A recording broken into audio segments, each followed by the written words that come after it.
Sounds good. Sounds good. I'm gonna kick us off with our co-direct, starting with some exciting upcoming events. So you all saw the wonderful slideshow that was kind of playing as we were all logging in. And I'm just gonna talk about some of those events. So as you know, this month, as Simone said, is our Public Finance Month. And so we're kicking off Public Finance Month with our co-direct, followed by a Arts and Cultural Organizing member team meeting. And then on the 8th, we have our participatory budgeting with activists, and we'll talk a little bit about that a little bit later on. On the 15th, we have pilot and public finance with activists, followed by the Anchor Institution organizing member team. And I apologize, March 8th, there is no member team following our participatory budgeting workshop.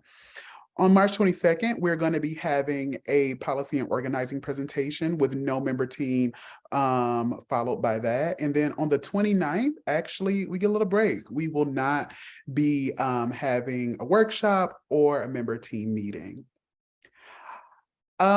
We are nearing, well, first of all, we're offering a special opportunity for Ujima voting members to review our next potential investment with us. And so there will be a Ujima Fund credit memo presentation from 6:30 to 7:30 p.m. on March 6th, 2023. And we're nearing the completion of the Ujima Fund's due diligence of Comfort Kitchen and are seeking your cooperation and participation in our final phase of due diligence. Please bring your questions and comments for a live review and Q&A session on the credit memo with members of the Ujima Fund team, Investment Committee, and Comfort Kitchen.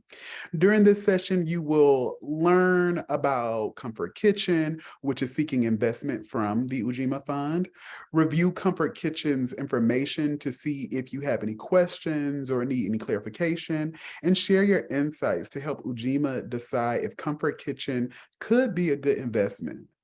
You can, for more information, you can always reach out to us at Ujima.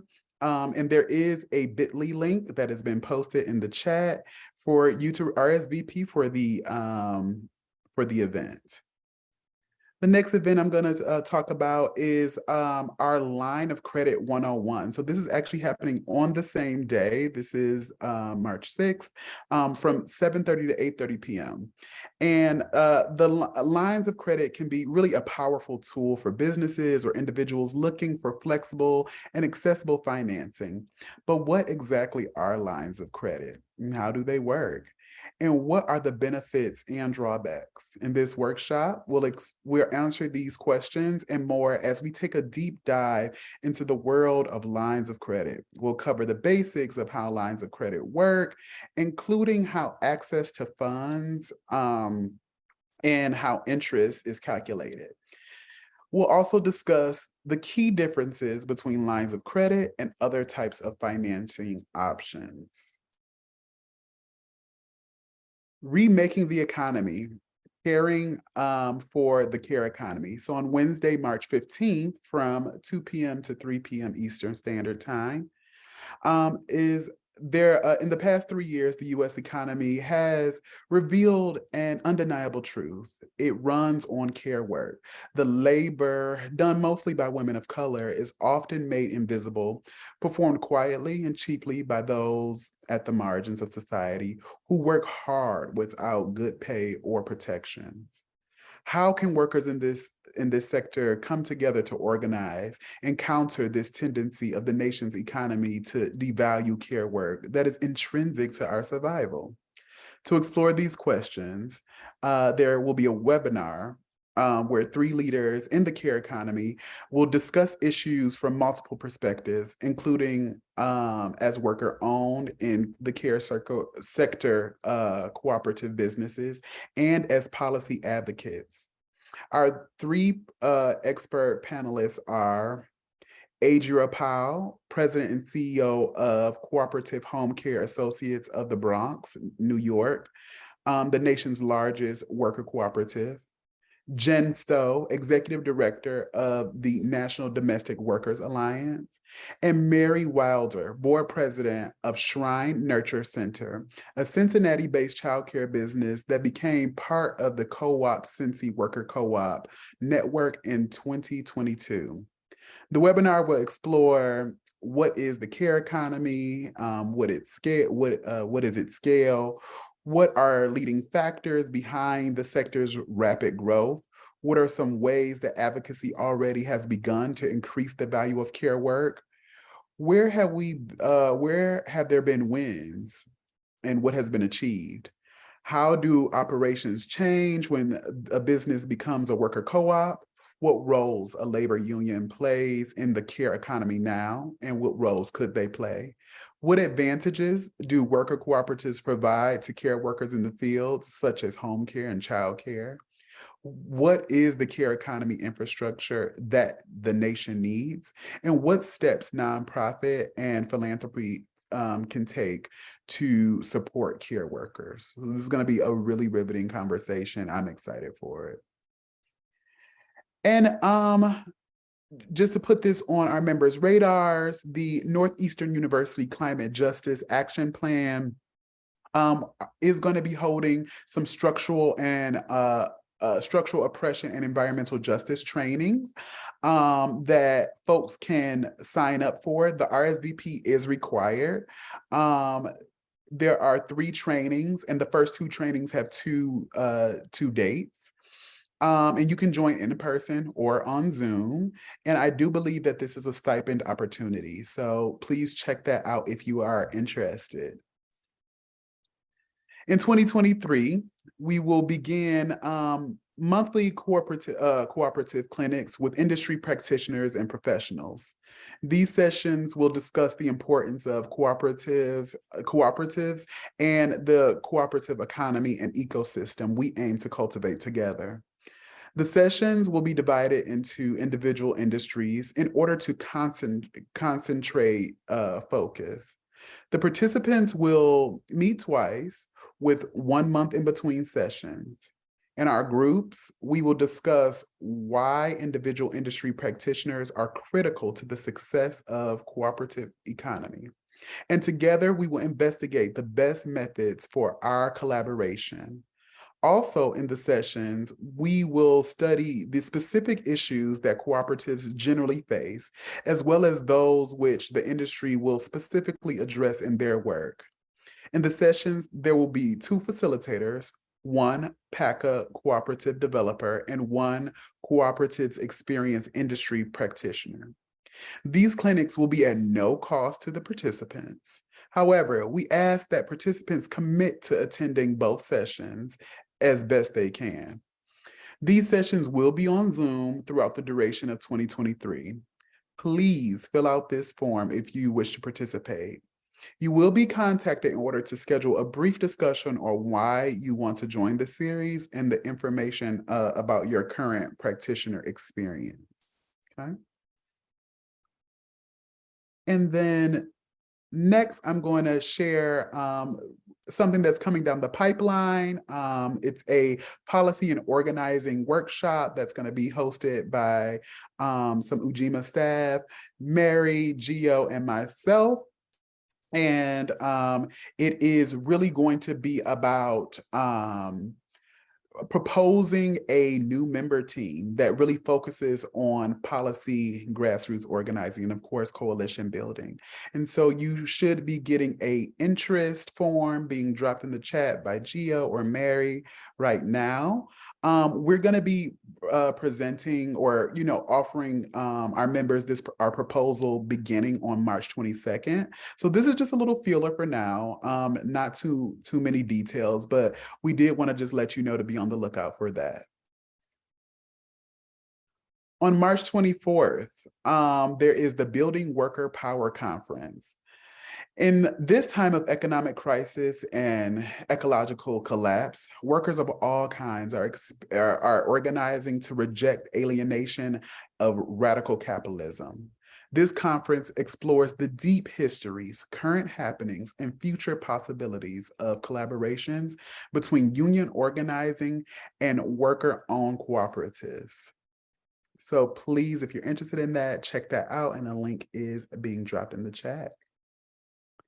And then on March 28th, please join us to celebrate a special installation inspired by the Boston LGBTQIA+ photography project of Portraits of Pride. We're very excited about this.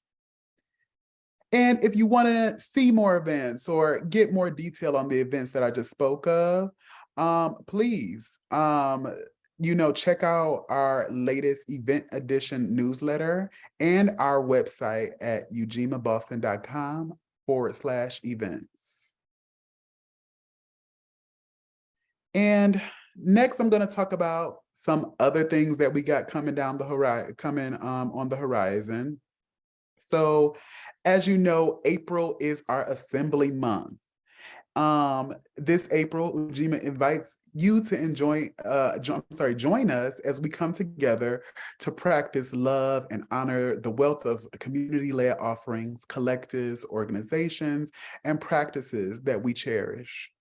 Through a series of curated workshops, lectures, and circles, we'll dive into the ways in which we can build stronger, more inclusive care systems for ourselves and our communities.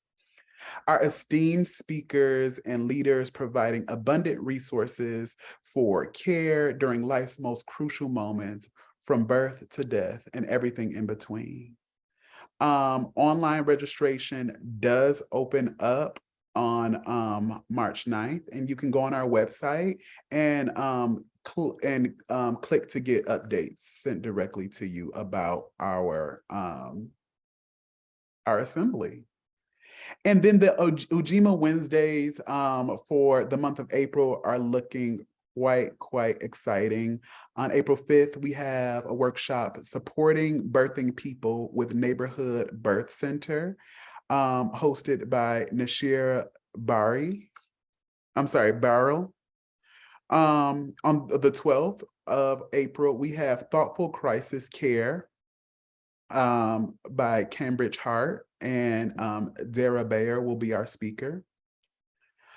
We also have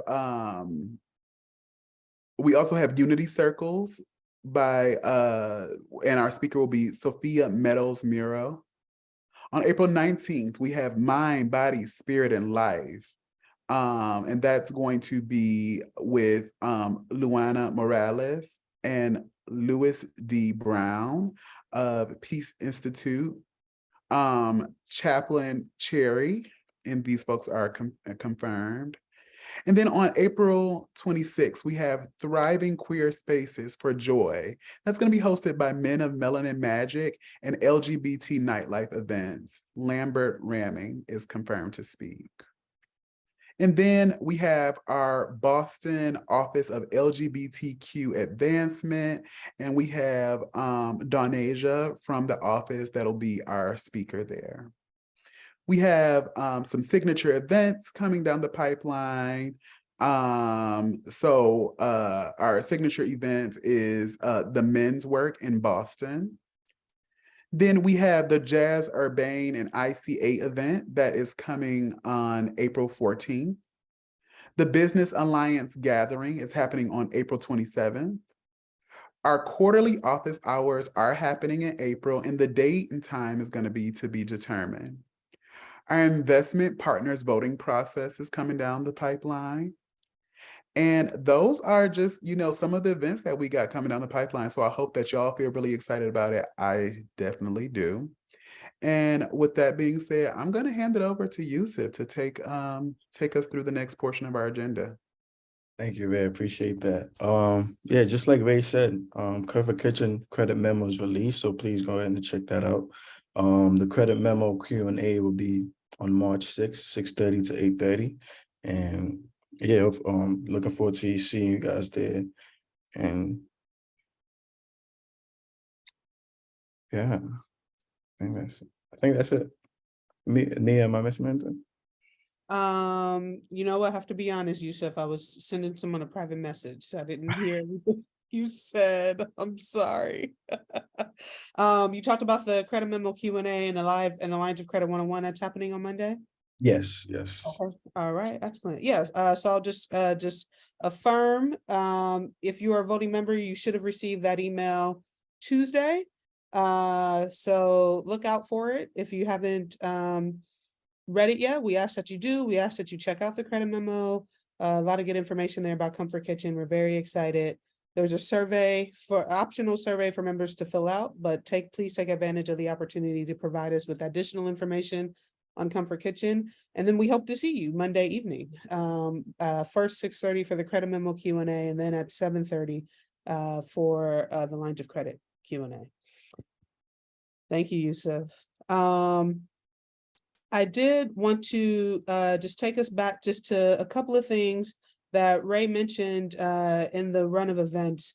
First is Public Finance Month, and then Ray, I'm going to actually then hand it off to you just to say a little bit more about the new member team preview.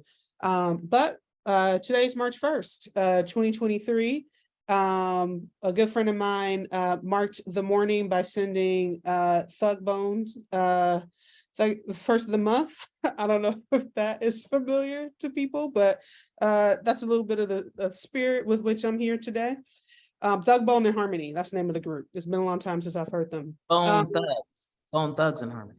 Thank you. Bone Thugs and Harmony. Thank you very much. It's been that long, y'all. So yes, Bone Thugs and Harmony. So with that said, we have a new theme this month. The theme is public finance. We're excited. We're partnering with Activist on this, and I'm distracted because someone's saying I'm from Cali in the chat. Yes, it's true. The theme is public finance. We're partnering with Activist, which is a great organization. We're excited. We have them come, I believe, in the month of October, I think, to talk about some municipal finance. They're back to talk about participatory budgeting, which will be happening next Wednesday at our If You Know, You Know. And we're excited about this because they're actually going to walk us through, they're going to do an interactive walkthrough City of Boston documents. And so it'll be a nice interactive workshop on participatory budgeting and some live concrete things that we can think about here as we have an active participatory budgeting campaign that's live in Boston. So that will be next Wednesday. And again, that's If You Know, You Know, that's our BIPOC only meeting. That morning, at 10 o'clock in the morning, we're actually going to do a recording for the following week's session. So also from Activist, we are going to be hearing from their senior analyst, Homero Radway, who has great expertise on payment in lieu of taxes. The catch is he lives in Amsterdam, which is 6 hours ahead. So our usual workshop time doesn't work for him. So what we're doing instead is we are going to record, we're going to do a pre-recording of the meeting Wednesday morning at 10 o'clock. So if you are interested in attending that so that you can ask him some questions live and engage in conversation with him live, this is open. This isn't, if you know, you know, this is for everyone. Please come. Please email our comms director at comms@ujimaboston.com. I'm dropping in the chat, and let us know you'd like to RSVP for that pre-recorded session on Wednesday morning. We will then take that recording and play it the following Wednesday, and that would also be led by the co-founder of Activist. It's just Homero will not be able to be there because, again, there's a tremendous time difference. And that'll be March 15th. And then finally, March 22nd, we will have a presentation from our Director of Coalitions, Policy and Grassroots Organizing and our 2 community engagement managers. And so I'll pass it off to Ray just to say a little bit more about that. Yeah, thank you so much. Actually, I'm going to ask if Mary, if you wanted to just share just like a quick explanation of like kind of what the new member team is and kind of what we're proposing. And then Gio is just going to quickly share his screen to just take us through the very short interest form So if you are interested, once you hear a few words, that you can express your interest and we can reach out to you directly. Mary?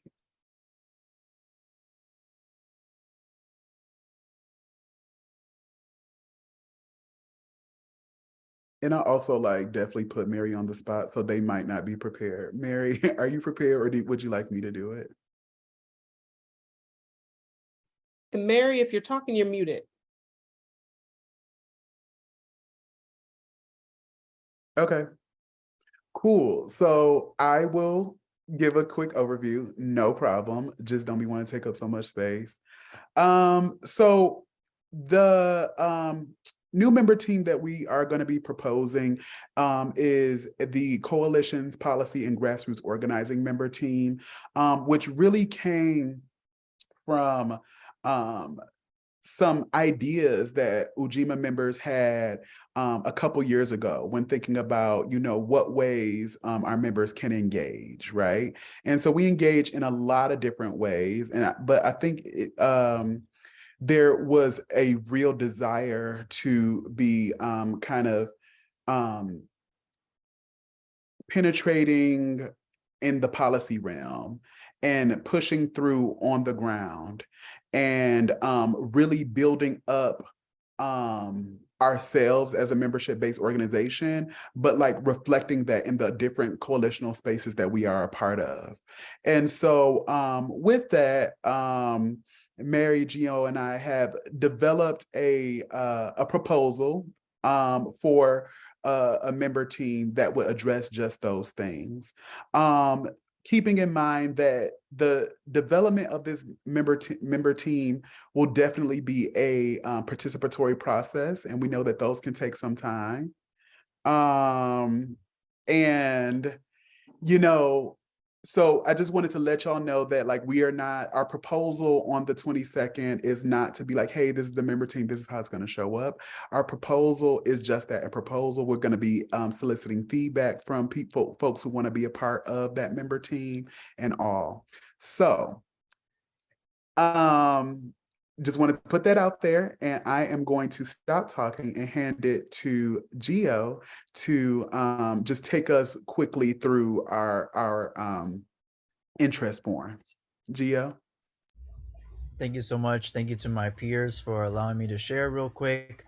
And I do mean real quick. So I'm going to zoom this in.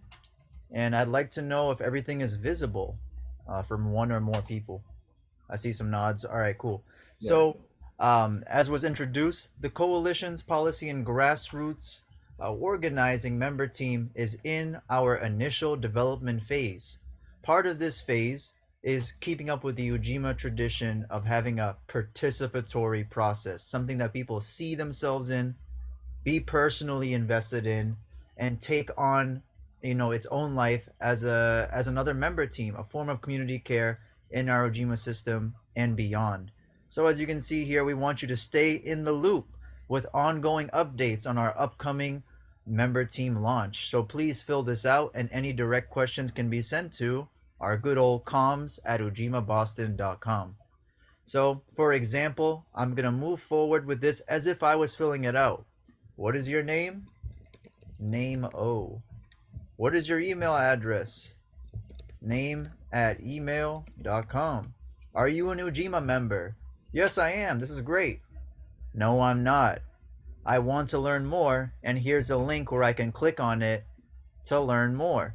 That's going to take me to our Ujima website. I won't click on it right now, but I encourage you to do that later. And if you have any comments for us, share that with us, please. And then don't forget to hit submit. You can also clear the form if you want to start over, and share this with other people you know are interested in both Ujima and also the ongoing work of being a part of coalitions, policy, and grassroots organizing. Before I stop sharing screen, are there any immediate questions? Is it okay if we take one question? I see a hand. All right, cool. All right, Susan. Hi. So I'm always confused when you ask if you're a member, whether that means that includes solidarity members or voting members only. And I never know how to answer that question. I'm a solidarity member. I'm not a voting member. Yes, yes, and I'm glad to know the answer to this. So it's simply a yes for all Ujima members, regardless of voting capabilities, voting privileges. Let's take Jessica, and then I'd like to hand it back to Ray, not because I don't want to hear more, but because of time. Sure. I was curious about like what the extent of policy is. Like, is it just policy in general? Is it economic policy, housing policy? Go for it, Gio. Okay, okay. Yeah, yeah. Maybe I could just preface this and swing it back to you. I would just say it's what we want to come out of it, right?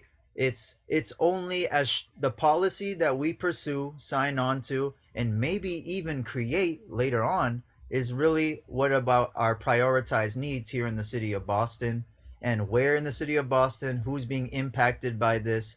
We would very much hope so that the priorities of the Boston Ujima Project, which is to serve BIPOC, community-led initiatives and other member-led initiatives from our working class communities, is what you all want to see. So yeah, I know that is a very broad answer, but that's the point. We are in the works. So please, fill this out if you feel so inclined. Ray? Yeah, thank you so much, Gio, for sharing that. And I think a point that I really want to drive home is that this is a participatory process in developing this specific member team, right?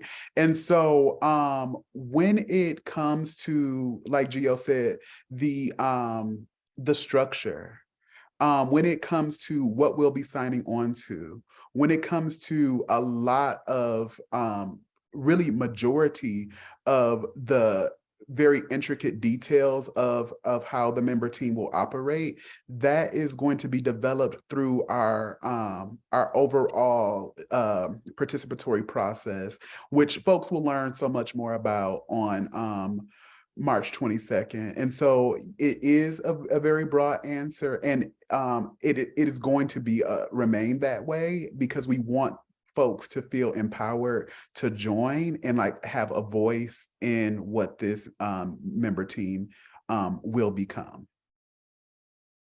Like, we are fully prepared for our proposal to be chopped, screwed, and turned into something totally different.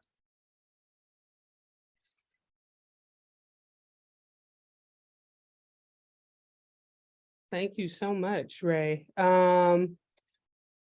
This takes us to the end of our co-direct. I was going to throw it to you to close us out, Simone. How do you feel closing us out? And we can do the non-awkward goodbyes before we transition to our member team meeting, our arts and cultural organizing meeting. Well, I don't have some eloquent, articulate closeout, but I hope that all of these events and even things outside of these events leave all of our emotional and energetic accounts in abundance. Wonderful. And if we need to be budgeting, I hope we learn some of that too. Excellent. That's perfect. Thank you so much, Simone. So with that, I will stop the recording.